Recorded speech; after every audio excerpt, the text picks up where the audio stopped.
Est-ce que vous vous entendez bien avec vos voisins? Eh bien, ça va pas durer. Non, mais regardez. C'est assourdissant. Je suis à 39 uniquement. Je suis à 39. Et déjà, on n'en peut plus. Je suis très content. Bonjour et bienvenue sur ma chaîne YouTube PP World pour le test de ceci, le monstre. Une barre de son Samsung 990B. C'est le haut de gamme du haut de gamme de Samsung. C'est vraiment le summum, le must du must, le nec plus ultra. Tout ce que les ingénieurs d'Harman ont dû penser pouvoir mettre dessus, je crois qu'ils l'ont mis. Alors justement, ça va mériter de super explications. Donc, au menu de la vidéo, il y a toujours un menu, hein, c'est chapitré, mais vous avez un joli menu quand même, que je vous dis au début. Au menu, je vais vous expliquer comment fonctionne ce produit, qu'est-ce qu'ils ont mis dedans, comment on l'installe, comment on le relie à un téléviseur. Là, c'est le LG G2. On va parler des enceintes, on va parler du sub, il y a plein de trucs. Et mon rôle, bien sûr, c'est de débroussailler, parce qu'il y a plein de techno à bord. Donc moi, je vais simplifier, je vais vous dire les choses, comment je les ressens. On va vraiment débroussailler tout ça pour que vous compreniez bien la personnalité de cette chose qui est assez atypique et qui n'a pas beaucoup de concurrents, hein. C'est pas uniquement une question de prix, c'est une question de ce qu'ils ont mis dedans. Voilà, donc après avoir débroussaillé les choses, il y aura les essais sur le terrain. J'ai passé 3 jours à m'assourdir avec la Samsung 990B, je crois que le mot n'est pas trop fort. Donc je vais vous dire ce que je ressens. Est-ce qu'en effet, les effets sont puissants? Est-ce que le grave est puissant? Est-ce qu'on entend bien? Ou est-ce que c'est un brouhaha absolument incroyable de centaines de watts balancés dans la pièce? Vous saurez tout. Il y aura bien sûr une captation en audio binaural 3D de certaines séquences. Donc vous pourrez écouter comme ça par vous-même le son délivré par ce produit. Et après, il y aura les plus et les moins. Alors les plus et les moins, je rajoute des trucs que je dis pas quelquefois dans la vidéo pour vous obliger à regarder comme ça, le mec honteux. Moi non, pas vraiment. Donc les plus et les moins qui résument le test, plus avec du plus dedans. Et après un petit bonus parce que c'est quand même la vidéo du dimanche. Donc j'ai dit un petit bonus comme ça pour vous faire un petit peu voyager en dehors de tous ces tests techniques. Si vous êtes prêts, dans quelques secondes je vais m'asseoir sur ce sub et vous raconter la life. Tenez-vous prêts, hein? On est bien assis sur un subwoofer. Faut qu'on parle un petit peu ensemble. D'abord, parler de la barre de son 990B dans le sens où c'est marqué Samsung sur le produit. Ça, il n'y a pas de problème, c'est Samsung. Mais je vous rappelle que Samsung a acheté il y a de cela, je crois, 4-5 ans, le groupe Harman. Alors Harman, c'est bien sûr Harman Kardon, c'est JBL, AKG, Lexicon. Tout ça appartient à Samsung. Donc cette barre de son marquée Samsung a été conçue par des gens formidables à Los Angeles, au Samsung Audio Lab, des ingénieurs d'Harman. Il y a beaucoup de Français sur place. J'étais allé les voir il y a 5 ans, je les salue et voilà. Et c'est eux qui ont conçu ce produit. Alors cette barre de son est à la fois une barre de son classique et totalement disruptive, dans le sens où, quand on achète une barre de son, vous et moi, vous dites « Oh là là, je veux une barre de son ». Pourquoi est-ce qu'on veut une barre de son? On veut une barre de son pour dire « Ah ben moi je veux pas d'enceinte partout, j'en peux plus, je veux pas de ça, je veux pas de fil, je veux rien ». Et là, en effet, le concept de cette barre de son, ce n'est pas une barre de son qui peut être concurrente, par exemple, de la Devialet Dione, parce que la Devialet Dione est ce qu'on appelle un stand alone, c'est-à-dire qu'elle se suffit à elle-même. Elle ne se suffit pas à elle-même. Elle a été conçue pour travailler comme un home cinéma, mais avec moins d'enceintes.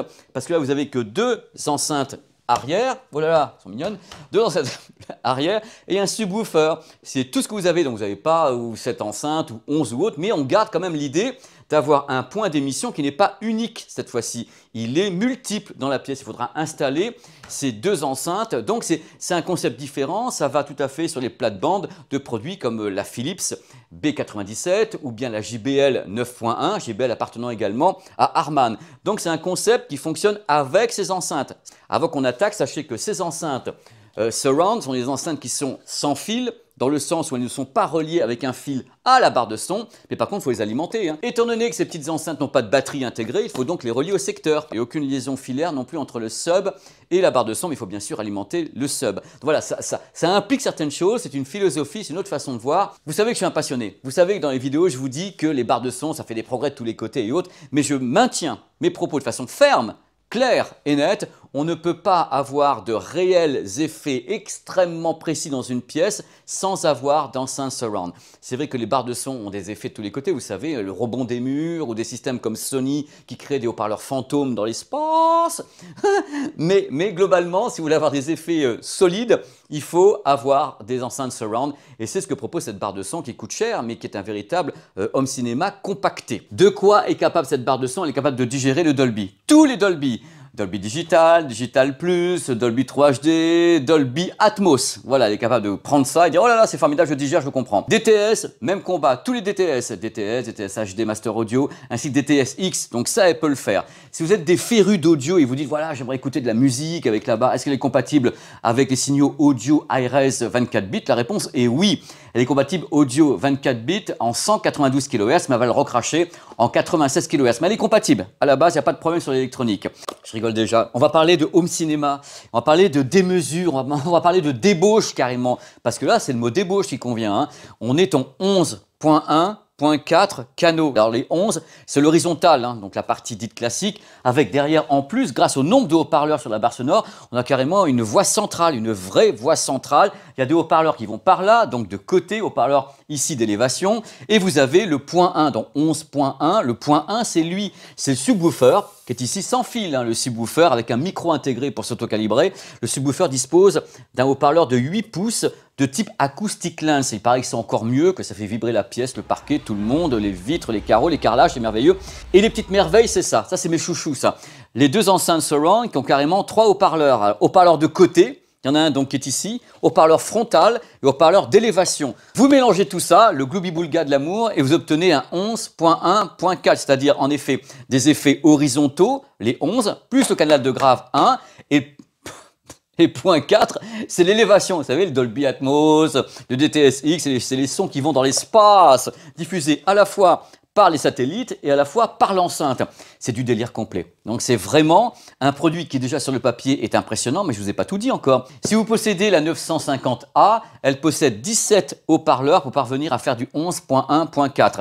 Là, il y en a 22. 22 haut-parleurs de tous les côtés pour obtenir justement cette bulle, cette 2000 bulles sonores. À mon avis, c'est la barre de son la plus complète jamais créée par Samsung Harman. Parce que comme toujours dans les vidéos, je ne donne pas le tarif tout de suite. Je me dis bon, on va les laisser souffler un petit peu avant de le mettre le coup de grâce. Bon, alors la barre de son avec tout ça, hein, je veux dire, c'est le package complet. Hein, vous achetez le tout, le bloc et tout, ça coûte 1599 €. Je sais, c'est cher.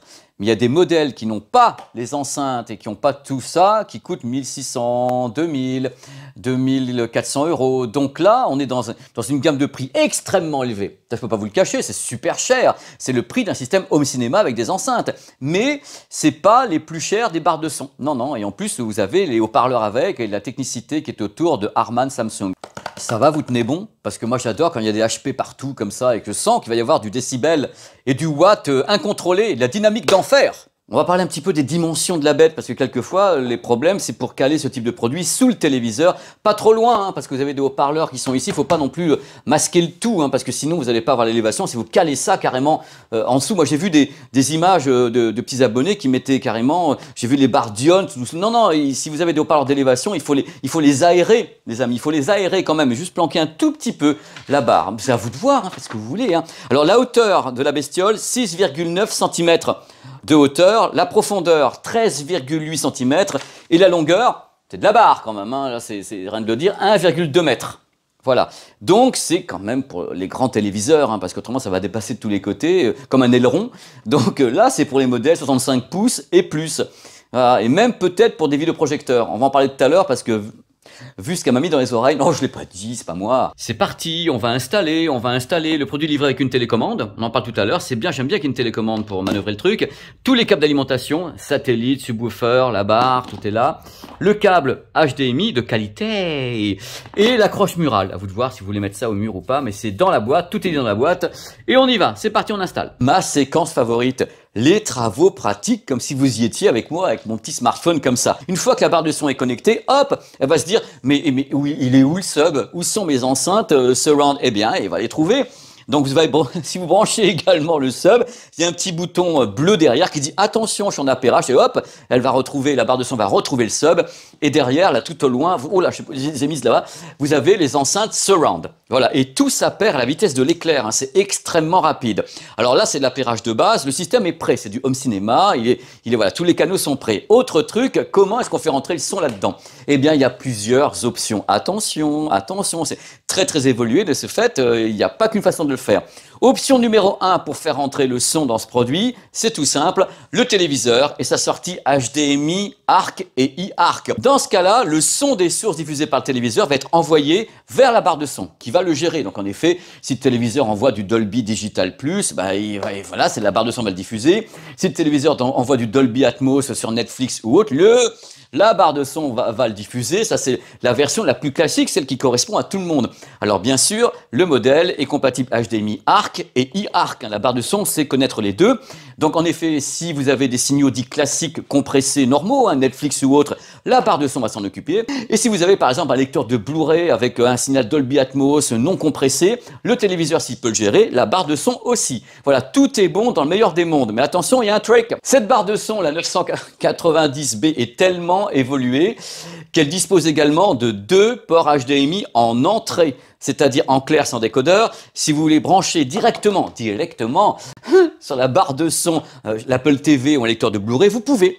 Dans ce cas-là, elle a la gestion HDMI 1, HDMI 2, elle va envoyer donc l'image du lecteur de Blu-ray Apple TV vers le téléviseur et diffuser le son de la source. Mais attention, concernant les 2 ports HDMI en entrée de cette barre de son, il y a une petite limitation quand même, c'est un petit peu limité.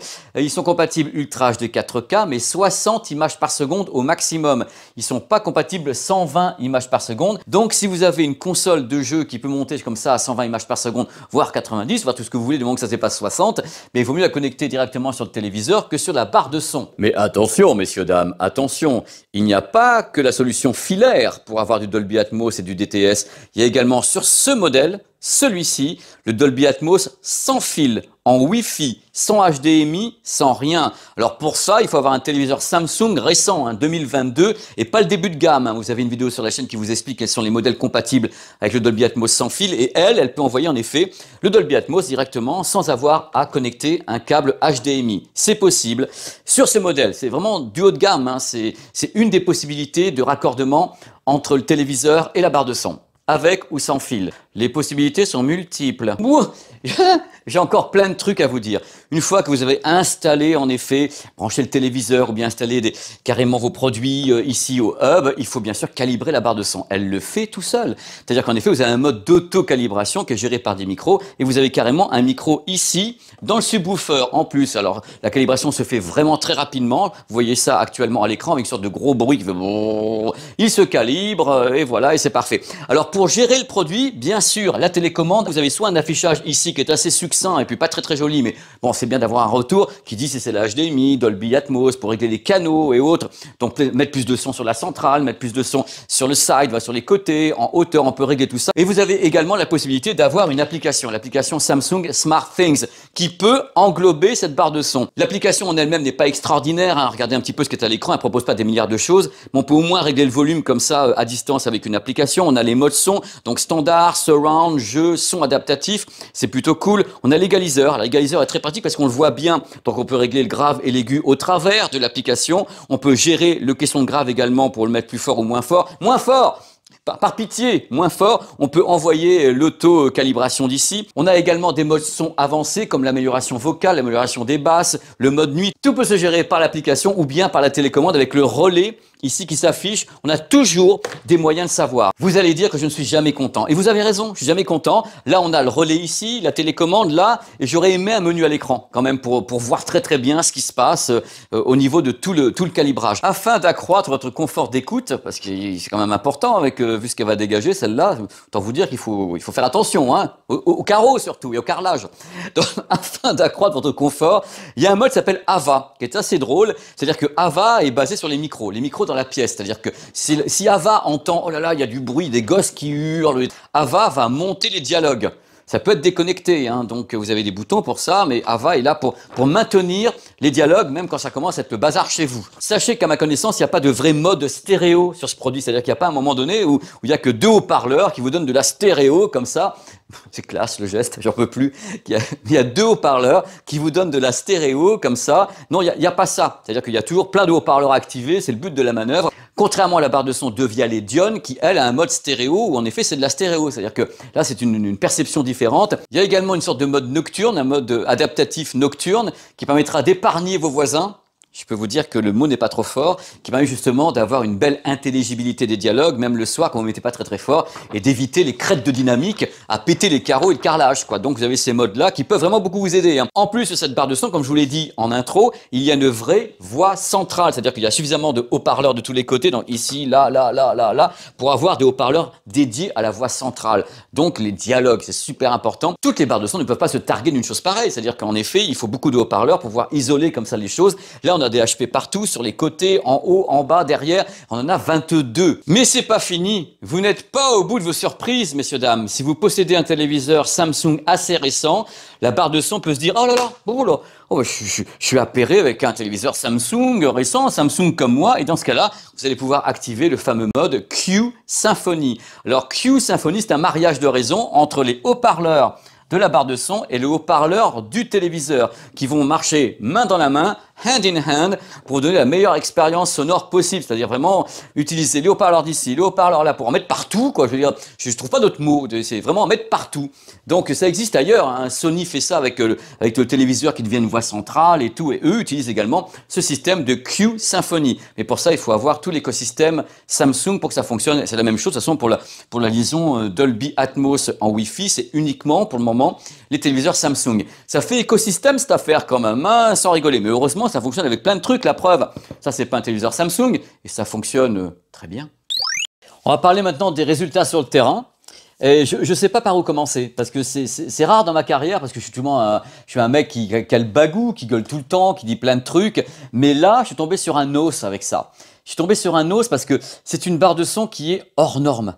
Vous savez, il y a des trucs, quand on teste du matériel, on se dit toujours, ouais, ok, on sait ce qui va se passer, on a une idée de ce qui va se passer, on a de l'expérience là-dessus, on va se retrouver dans quelque chose sur un terrain connu. Là, je suis tombé un petit peu sur un terrain inconnu. C'est-à-dire que le premier truc que vous allez remarquer si vous achetez ce produit, c'est la réserve de puissance, c'est le volume sonore. C'est-à-dire que vous avez un truc qui crache du décibel de folie. C'est-à-dire que tu es là, tu es devant ta... Alors, regarde, tu es plein d'espoir. La vie est pleine d'espoir. Tu es là avec ta télécommande, tu pousses, et tu dis « Oh, super, ça monte. Ah bah oui, ça monte. Bah ça, pour monter, ça monte. » Et tu te dis « Non mais... what, quoi ?» Non mais regardez. C'est assourdissant. Je suis à 39 uniquement. Je suis à 39. Et déjà, on n'en peut plus. On n'en peut plus à 39. Alors si on se met à pousser, c'est de la folie. Ah! Oh là là là là là là!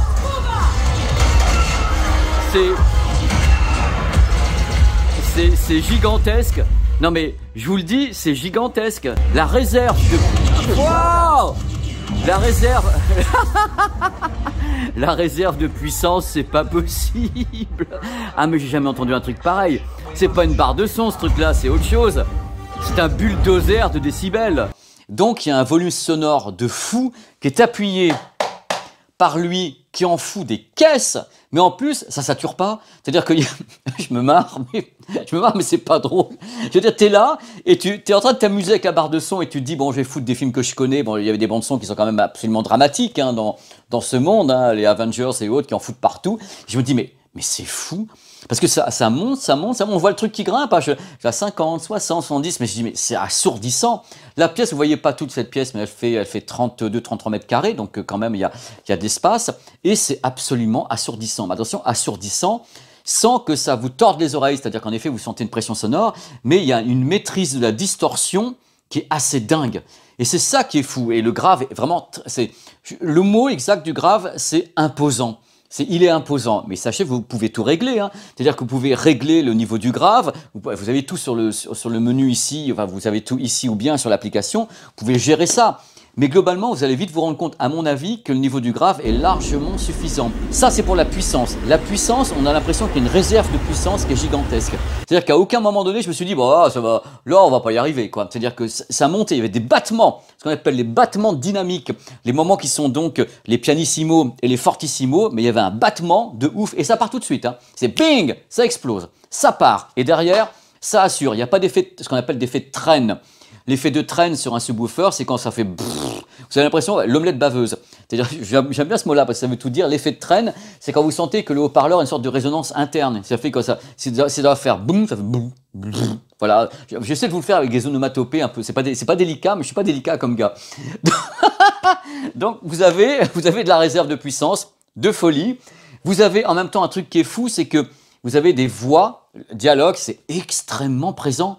En effet, on sent qu'il y a des HP dédiés au dialogue, donc une vraie voix centrale, les amis, parce que il y a des fois, les dialogues, ça dépend du nombre de haut-parleurs dans ce type de barre de son. Il y a des fois, le dialogue ne peut pas être comme ça, centralisé. Là, on sent qu'il est là, il vous arrache, il est là, il est extrêmement bien centralisé, même quand c'est, je vais être vulgaire, hein, même quand c'est le bordel autour, vous avez le dialogue. Alors là, attention, vous pouvez bien sûr régler, il y a des modes qui permettent de régler justement les dialogues, mais moi j'ai pas vraiment eu à utiliser les modes quoi. Si, baisser un peu le volume, baisser un peu le subwoofer qui m'en faisait des caisses.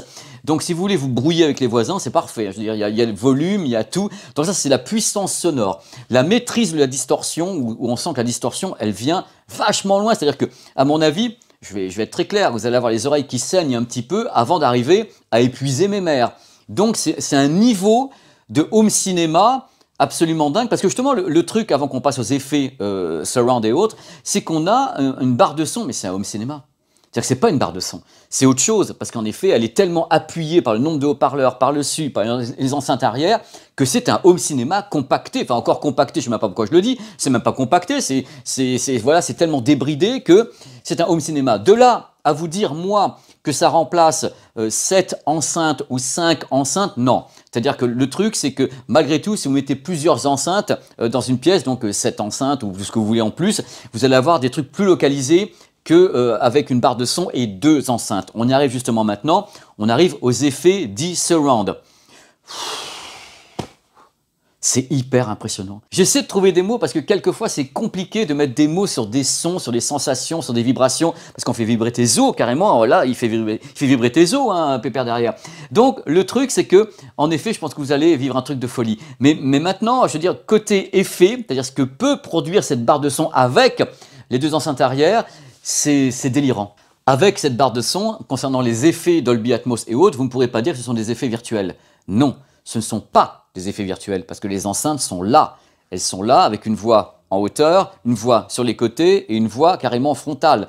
Donc c'est absolument délirant, c'est-à-dire qu'on est blindé de partout. Ils sont arrangés pour que le son soit blindé de partout. Ça part de tous les côtés, ça part et c'est maîtrisé. C'est-à-dire qu'on a vraiment un battement avant-arrière quand il y a des effets comme ça qui vont d'un côté de l'autre. On a un surround qui est extrêmement large, il peut être que large. Ce sont des enceintes à l'arrière et des vraies enceintes, avec en plus des haut-parleurs de côté. Évidemment qu'il est large, le truc qui pousse les murs. Donc c'est une évidence. Avec les effets produits par ce système, on n'est pas du tout dans le virtuel, on est dans le factuel, dans l'ostentatoire, avec des vraies enceintes qui balancent des effets en hauteur, des effets sur le côté, haut-parleurs sur le côté. La plupart des enceintes surround qu'on achète n'ont pas de haut-parleurs sur le côté. Là, ils ont fait carrément un truc pour cercler le son, c'est-à-dire qu'en effet, il y a l'horizontal, il y a le vertical, et tout est délimité de tous les côtés. On en envoie de partout. On en envoie de partout en contrôlant le truc, parce que moi j'ai entendu des choses quand même absolument dingues. C'est-à-dire que j'ai entendu des effets qui étaient avant-arrière extrêmement distincts. J'ai entendu des sons volés, je dis bien volés. J'ai pas dit faire flou, flou, flou, flou. Non, voler, c'est-à-dire le truc il fait un arc de cercle. Je dis mais c'est quoi ce délire? Donc on en revient à un système d'enceinte home cinéma. C'est-à-dire que moi ici je suis équipé en Dolby Atmos avec des enceintes home cinéma et des enceintes au plafond, et j'ai retrouvé les sensations des enceintes au plafond. Par contre, comme j'ai beaucoup plus d'enceintes dans cette pièce que les 2 enceintes arrière avec une voix entre guillemets centrale, j'ai des effets plus précis. Mais globalement, si vous n'êtes pas content avec ce modèle et ces enceintes arrière et le sub, bah, c'est que vous êtes difficile, hein, parce que entre le son qui est quand même nickel, même dans la présence des voix, même dans la signature sonore, il y a du grave, l'aigu est net, il y a du médium, c'est chaleureux, c'est vivant, c'est une barre de son extrêmement vivante. Elle est enjouée, on sent que les amplis derrière sont pas à la traîne, on sent que ça bouge de tous les côtés, c'est vif, c'est nerveux, ça remue tout de suite, c'est un régal. C'est un régal, vraiment. Vous voyez dans quel état je suis, parce que je ne saute pas en l'air quand même à toutes les barres de son, ni à tous les téléviseurs, ni un truc comme ça. Mais là, je me suis dit, il y a un tarif, il est super élevé, c'est un tarif qui est hors du sol. mais le son également est hors du sol, c'est que ça décolle beaucoup. Donc quand on écoute le produit, quand on voit comment c'est fichu, il faut savoir que le produit n'est pas glossy, hein, on ne se voit pas dedans, c'est pas un reflet. Hein. Quand on voit comment tout est fait, la qualité de fabrication, la qualité des enceintes et tout, on se dit bon ok, ça coûte ce que ça coûte, mais on sait ce qu'on a.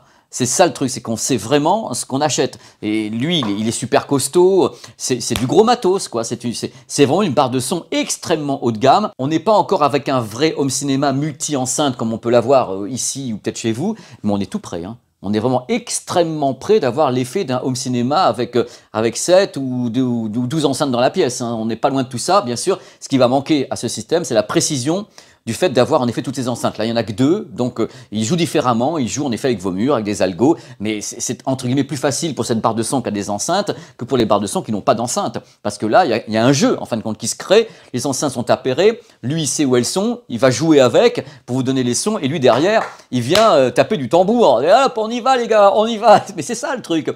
Donc c'est c'est plutôt marrant. Autant vous le dire tout de go, je conseille vivement, si vous aimez le home cinéma, ce produit, parce que c'est étonnant. Il y a des trucs qui sont moins étonnants quand même, hein. La stéréo, c'est-à-dire la musique. Quand on joue de la musique avec la barre de son, on n'a pas la fidélité musicale et le côté stéréo qu'on peut avoir par exemple sur la barre de son de Vialet Dione.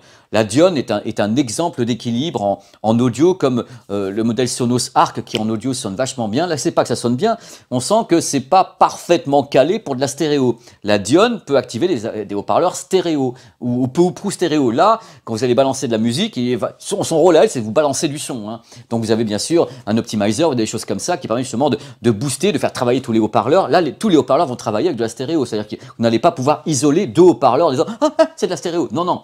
Ils vont que ça va continuer à travailler. C'est une barre de son home cinéma. C'est une barre de son qui fait de la musique, hein. Vous avez AirPlay 2 à bord, vous avez Spotify, vous avez l'appairage en Bluetooth qui est possible. Attention, Bluetooth SBC, hein. Barre de son à 1599 € et vous avez un Bluetooth le plus basique du monde. Oh! Vous auriez pu mettre quand même de la PTX ou un truc comme ça pour avoir un meilleur son. Vous avez des haut-parleurs de qualité et vous rentrez dedans en Bluetooth SBC. Oh, oh, oh! En même temps, on ne peut pas la mettre en réseau, il n'y a pas de prise Ethernet. Donc vous voyez, tout n'est pas parfait. On verra ça tout à l'heure dans les plus et les moins. Mais côté puissance sonore, dynamique, rendu du grave, distorsion à peine décelable quand on commence à tout foutre à fond, il faut vraiment la booster, hein. Le côté vraiment, pour une pièce de 35 mètres carrés, il n'y aura pas de problème, 40 mètres carrés, le côté vraiment où il y a du soutien, où on s'en prend plein les oreilles avec les enceintes qui ont arrière, qui ont 3 haut-parleurs dessus, donc en haut, sur les côtés, devant, c'est du délire, on est prisonnier de ce qu'elle va faire, on est encerclé par le son, on est pris dedans, on se dit, mais ça va de tous les côtés. Et c'est une sensation dingue, parce que c'est en même temps ce que j'attendais d'une barre de son comme ça, et en même temps, au-delà de ce que j'attendais. C'est-à-dire que je me suis dit, c'est surtout les enceintes surround qui font tout le boulot dans le sens où l'idée de génie, c'était de placer des haut-parleurs de côté. C'est-à-dire que là, il y a de côté, et sur les enceintes surround, il y a un haut-parleur de côté, side. Voilà, je ne peux pas vous dire autre chose, vous voyez dans quel état je suis, parce que j'aime le matos, parce que je suis enthousiaste, et que je trouve que le produit est étonnant. Il dépasse ce qu'on peut attendre classiquement d'une barre de son. C'est au-delà. C'est au-delà, mais merci les enceintes surround et merci à Pépère derrière qui en crache de folie. Et en plus, il descend, il crache du grave, mais t'as pas l'impression que ça bourre. C'est-à-dire que t'es pas là en train de te dire oh là là, qu'est-ce que c'est horrible, ça fait non non, il va t'envelopper ça dans un truc extrêmement moelleux, extrêmement ouaté. Il va dire tiens, v'là ton grave, v'là tes packs. C'est étonnant. C'est étonnant, voilà c'est ce que j'ai à vous dire. Maintenant, on va faire quelques essais sur le terrain en binaural. Vous allez entendre des effets ici et c'est fou. Bon, je voulais vous dire que la barre de son n'a pas été testée que ici. Par contre, c'est pratique pour moi de faire la vidéo ici parce que c'est mon studio de tournage. Donc c'est plus simple de tourner ici dans le calme, mais elle a été également écoutée ailleurs, cette barre de son. Voilà, on va mettre maintenant son petit casque stéréo, ses petits écouteurs, ses petits intras. On va écouter des sons captés en audio 3D binaural. Vous allez vous en prendre plein les oreilles. Vraiment, mais tenez-vous bien.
Que d'émotions dans ce test, absolument incroyable.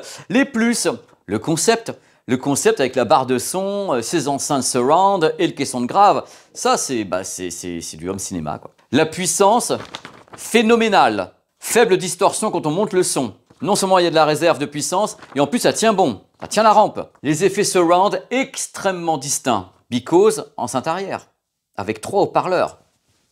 Le caisson de grave, extrêmement puissant et très radiant. Télécommande pour gérer le produit ou bien l'application Smart Things, iOS ou Android. Voilà, c'est à bord. L'affichage sur la barre, c'est pas très joli, mais on voit au moins Dolby Atmos, HDMI, ça s'affiche sur la barre de son. L'entrée optique, ça peut toujours servir. Spotify Connect, la somme de réglages possibles. Il n'y en a pas 45 milliards, mais ils sont extrêmement efficaces. Et on gère tout via la télécommande ou bien l'application. Pour les possesseurs d'un téléviseur Samsung récent, donc 2022, la possibilité d'avoir donc du Dolby Atmos sans port HDMI, sans prise HDMI, sans rien, en Wi-Fi, le Wi-Fi Dolby Atmos et DTS-X. 2 ports HDMI en entrée sur la barre de son. Pour les possesseurs d'un téléviseur Samsung, le mode Q Symphony qui permet justement à la barre de son de parler au haut-parleur du téléviseur pour que tout le monde travaille de concert. Q Symphony. La calibration extrêmement rapide et lui a un micro de calibration, hein. Il fait brrr pendant quelques instants, il se calibre aussi. Chromecast et AirPlay 2. Pour les possesseurs d'un smartphone Samsung uniquement, hein, depuis Android 8, il suffit d'approcher le smartphone de la barre de son, il y a le Tap Sound et hop, vous envoyez le son directement du smartphone vers la barre de son avec le Tap Sound. Uniquement Samsung à ma connaissance, hein. La finition de la barre de son n'est pas réfléchissante, donc tout ce qui se passe à l'écran ne se voit pas sur la barre de son. La barre de son est compatible iRes 24 bits 192 kHz. L'installation est super facile. Le prix, 1599 €. Ok, vous avez la barre de son super perfectionnée, vous avez le sub, vous avez les enceintes, mais c'est également le prix d'un home cinéma avec ampli et enceinte. Donc voilà. Mais il y a moins d'enceintes. Aucun port USB sur la barre de son, on a toujours une clé USB qui peut avoir de la musique, hein, donc il n'y a aucun port USB sur la barre de son. Si vous décidez de faire transiter la vidéo par la barre de son, il faut savoir que les ports HDMI sont Ultra HD 4K, mais pas 120 Hz.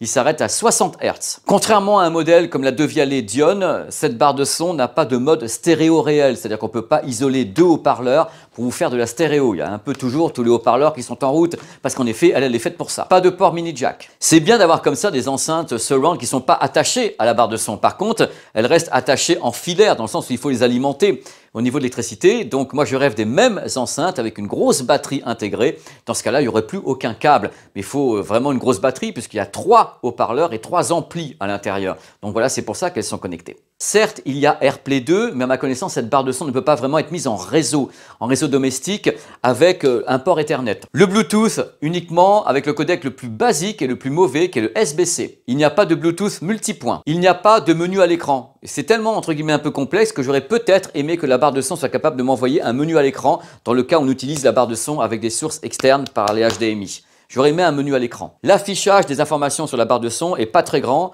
pas très lisible et un peu moche quand même. C'est ouf. Le truc il est pas à fond.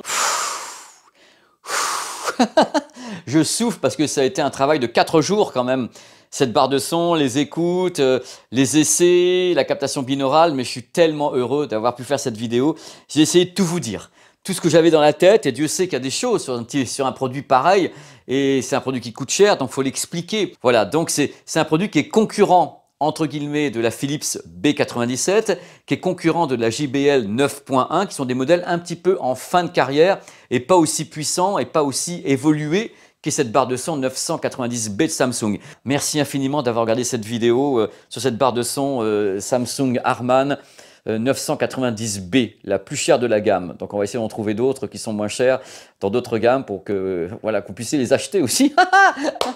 Voilà, je vous embrasse, je vous remercie à nouveau d'être sur cette chaîne, je vous remercie pour les audiences, pour les commentaires. Je sais que là, on a fini cette vidéo, le tournage est terminé mardi soir, ça fait 48 heures qu'elle est en ligne, 72 heures. Et il y a plus de 1000 commentaires pour le test de la LG G2. Donc moi je suis humble devant ça. C'est tellement génial d'avoir autant de commentaires, autant de réactions, des trucs bien, des trucs pas bien. C'est pas important. Le tout c'est que la communauté discute. Parce qu'en effet, on peut très bien trouver des trucs pas bien sur des produits que moi j'ai trouvé bien. Moi, c'est un avis parmi tant d'autres. Et justement, la discussion est là. pour qu'on puisse savoir ce qu'on en pense. Actuellement, je veux dire, à part les tarifs, les produits sont quand même vachement sympas, hein. Mais les tarifs, c'est vrai que, oulala, là, le duo est assez intéressant, parce que là, on est à presque 5000 €. Allez, hein.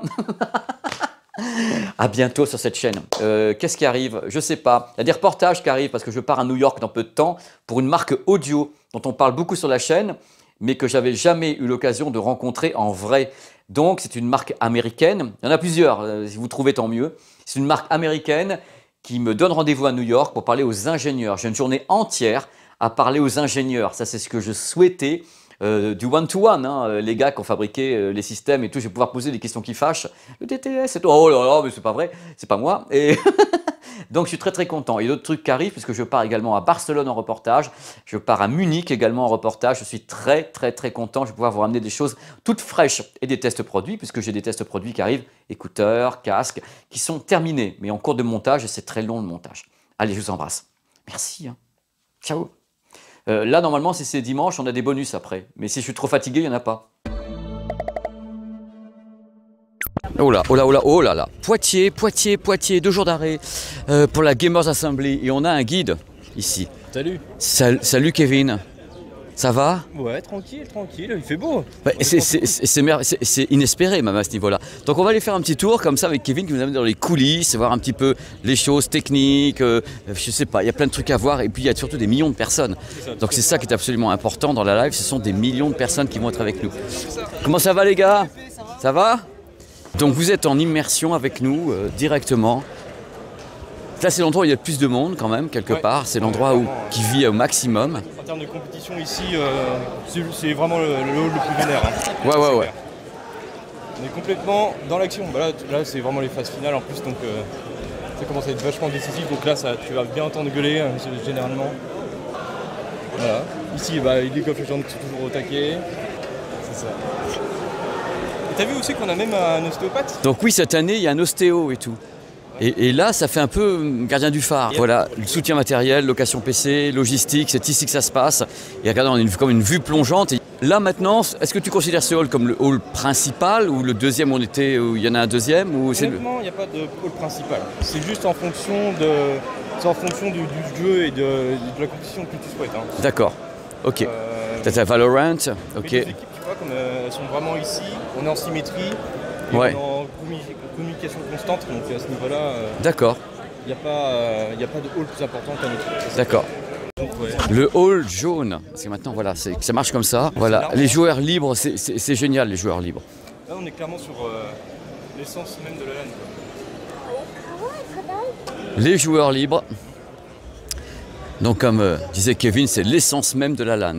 Voilà, une superstar. Ça va? Ça va et toi? T'as bien dormi? Ça va. T'as dormi toi, hein? T'as dormi, hein? Espèce de traître. Ça va les gars?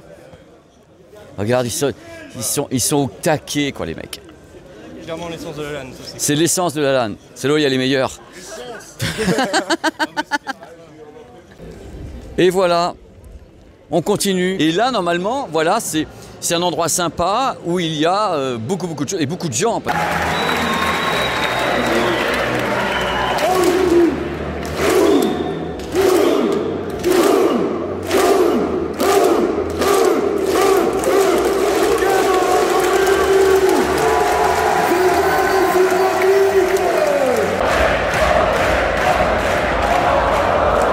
Voilà ce qu'on veut. Ambiance absolument géniale. Poitiers, la Gamers Assembly, c'est fabuleux, fabuleux. On sent que ça avait vraiment manqué aux gens, ça avait manqué à tout le monde et c'est top. Grâce à Mr. Kevin, ici, on va aller dans les backstage directement. Ça va? Ça va les gars? Quand tu es une superstar, tu viens ici et tu fais un shooting photo avec quelques sponsors inconnus, personne ne connaît, Énergie, je ne sais pas ce que c'est moi. Donc tu te mets là et puis tu fais ton petit check. Hello, là il y a Caroline et... Ouais, l'animateur de la scène. Je t'ai vu hier, je t'ai entendu quand tu n'avais plus de voix, ça m'a fait rire. Tu m'étonnes. Tu m'étonnes. Alors là, voilà, que j'explique ce que Kevin vient de dire, là on fait les entraînements. Là, ils sont là, ils s'échauffent, entraînement. Alors après, ils amènent leur disque dur sur la scène et là, c'est la régie. Bon, les régies, comme vous trouvez en web TV, que ce soit chez Webedia ou ailleurs, vous avez le même type de régie de travail. Là, ils sont très très nombreux, à peu près. Pour donner une ordre d'idée, le nombre de personnes ici, c'est un peu la régie de Popcorn au niveau de sa dimension. Les gens n'imaginent pas quelle est la somme de technique qu'il y a avec justement quand on voit une scène par exemple, on se dit pas, mais il y a tant de monde qui est ça en backstage. Mais oui, il y a énormément de gens en backstage parce que tous les gens ont des postes particuliers. Il y a le son, il y a l'envoi des images, il y a les réalisateurs, il y a tout ça, il y a des tas de checks autour et puis il y a une régie finale qui elle va balancer les images sur les écrans et autres. Il faut dispatcher tout ça et c'est le rôle de cette régie ici. Là on va aller, donc quand les joueurs arrivent, ils montent par ici, ils arrivent là et la scène est là. Et là, bon, il n'y a pas grand monde parce que c'est le matin, mais voici donc la scène qui est magnifique, hein, absolument magnifique.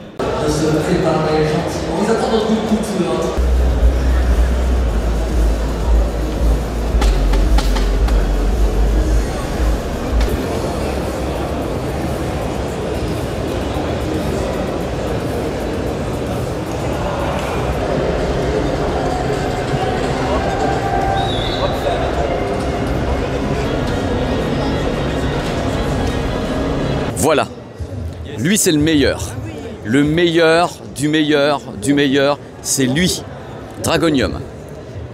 Ce mec est génial parce que vraiment, d'abord c'est un mec génial humainement, il s'occupe de gens qui sont malvoyants, il a créé des choses autour du gaming et des gens qui sont donc malvoyants avec des jeux en braille et autres, et il fait découvrir aux gens des tas de choses sur justement nos 5 sens. Salut! Donc Dragonium, vraiment je vous invite à le suivre parce que vraiment il fait des choses extraordinaires sur l'accessibilité du gaming aux personnes qui sont donc malvoyantes, handicapées, et c'est génial. Il fait des jeux justement qui permettent d'éveiller les sens et il est très très fort. Dragonium, il faut le vivre. Moi je suis amoureux de cette communauté parce que d'abord, je vais être très égoïste dans mon discours, je suis amoureux de cette communauté parce que ce sont des fans de high-tech. Donc tous les gens qui font du gaming aiment la high-tech, c'est normal, ils utilisent des produits. Donc c'est absolument dingue. Ils sont toujours au courant de tout, ils sont très très forts, très forts. C'est le gaming, tous les types de gaming. On joue ici, on s'amuse et surtout, on se retrouve. Parce qu'au bout de 3 ans, crois-moi que les gens, il y a une appétence pour se retrouver qui est hallucinante, quoi. Ils sont heureux d'être là, quoi. Puis même côté staff, honnêtement, on était un petit peu tous rouillés, mais bon, ça revient sans doute. Donc, voilà, je vais vous montrer un truc. Ça, c'est un système que j'avais découvert à Las Vegas il y a peut-être 3-4 ans. Cette façon de jouer de façon très virtuelle où le corps est mis carrément en action autour. Voilà, vous verrez tout à l'heure le truc, je vous avais montré à Las Vegas. C'est très très intéressant et c'est très impressionnant à vivre, à le faire. C'est vraiment génial.